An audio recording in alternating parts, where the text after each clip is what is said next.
Don't just reject a prophecy because it's not what you wanted to hear.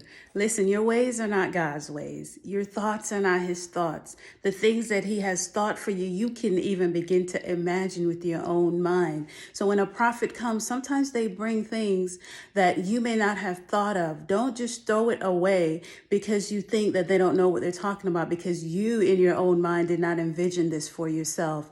Begin to seek the Lord concerning what a prophet has told you. Do not just dismiss them and reject them.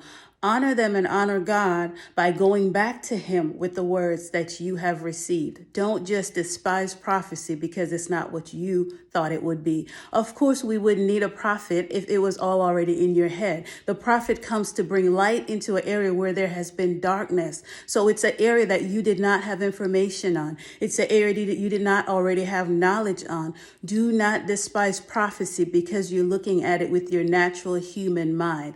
Look at it from the place of the spiritual mind. Go back to God and ask him the questions on the things that you doubt about what the prophet has said. He will bring confirmation. In his word, he tells us that he will bring confirmation. If you're diligently seeking him concerning something that has been declared over you or to you, he will respond.